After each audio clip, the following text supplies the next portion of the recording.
Jacques Attali. Bonjour. Alors en 2011 vont avoir lieu en République démocratique du Congo des élections présidentielles. Quel sera le principal enjeu de ces élections dans ce pays qui finalement est le théâtre d'une guerre, enfin plutôt de guerres interminables depuis 1990? Depuis même son indépendance, au début des années 60. C'est d'ailleurs pour ça que j'ai souhaité que nous parlions de ce sujet, parce que c'est pas un pays comme les autres. C'est même un pays absolument fondamental.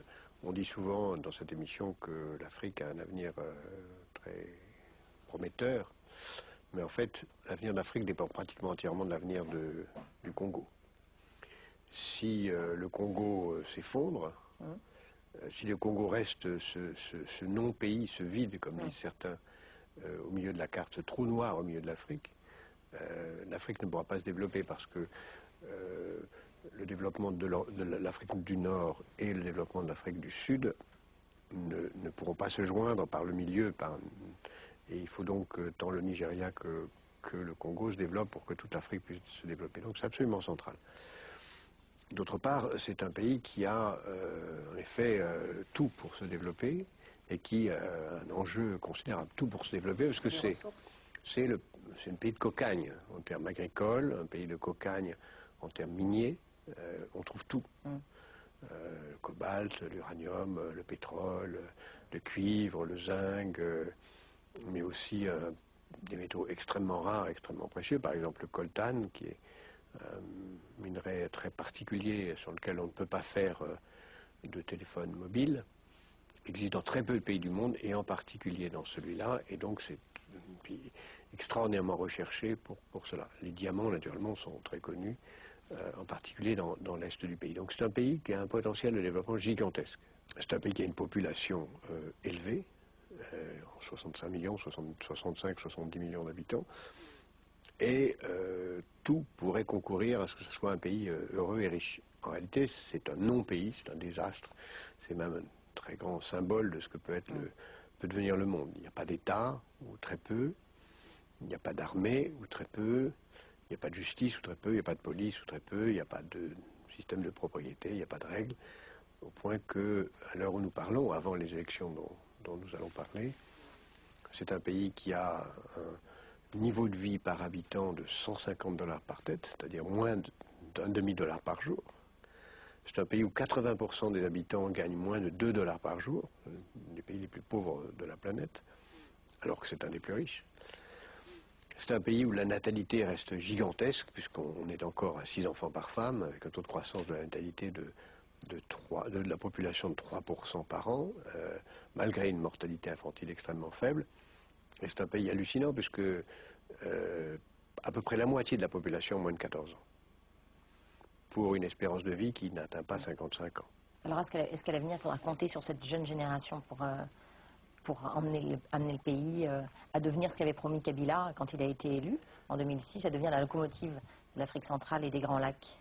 Pour ça, il faut beaucoup de choses. Tout le monde sait ce qu'il faut faire. Il faut d'abord un État. Pour l'instant, ce n'est pas un État de droit. Il n'y a pas un État de droit, il y a une tentative. Il n'y a pas d'État. Il n'y a pas d'État au sens de la normalité, c'est-à-dire un système judiciaire, un système de police, une armée.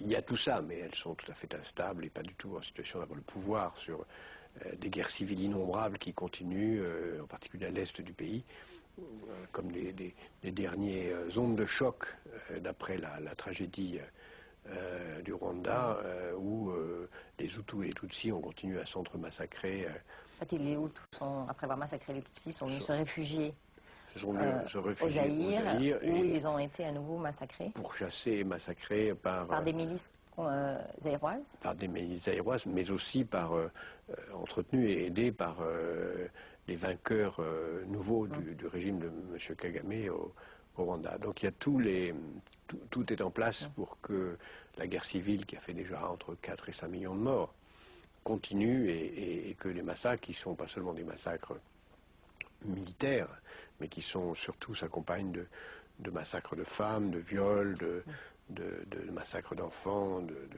épouvantables, des millions d'orphelins dans les rues, des centaines de milliers d'enfants soldats. Donc c'est un non-pays dans un désordre extrême. Et pour autant... L'armée n'est pas tenue par le pouvoir en place. L'armée est tenue par le pouvoir en place, mais elle n'est pas encore n'est pas solide. Chacun sait très bien ce qu'il faudrait faire.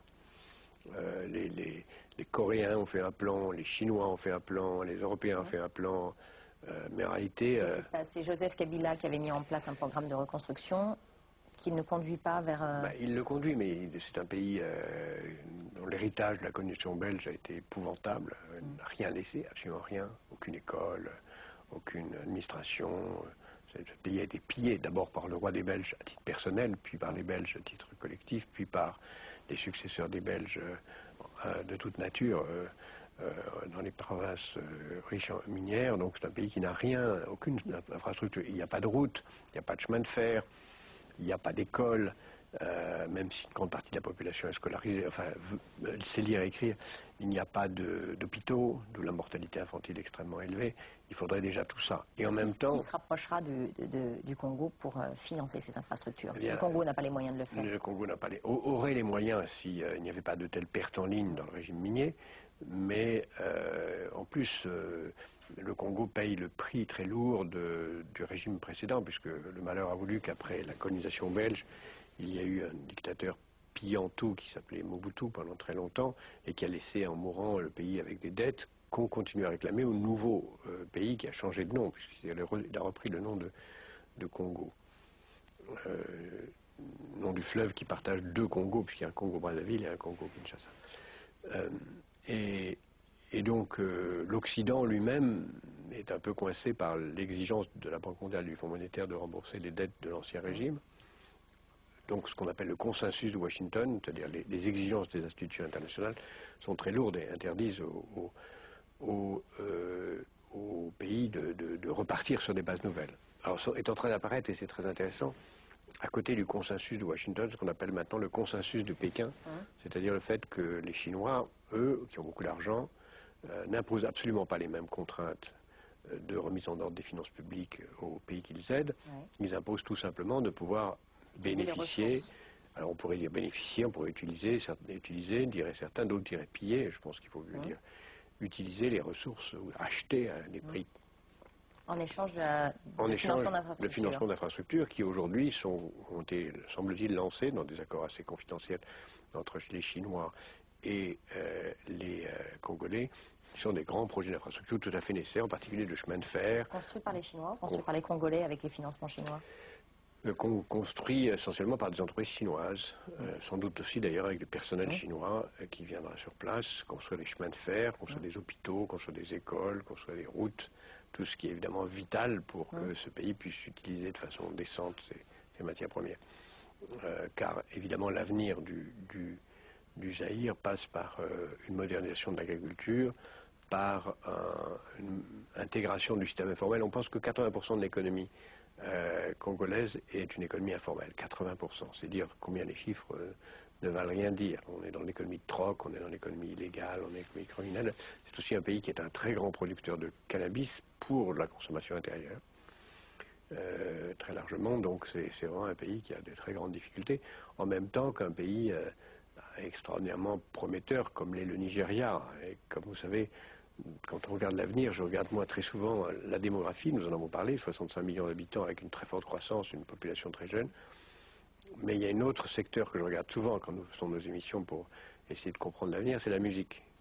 Et si la musique nous dit beaucoup de choses sur l'avenir du Brésil, elle nous dit aussi beaucoup de choses sur l'avenir du Congo, car c'est un pays dans lequel la musique a une vitalité extraordinaire.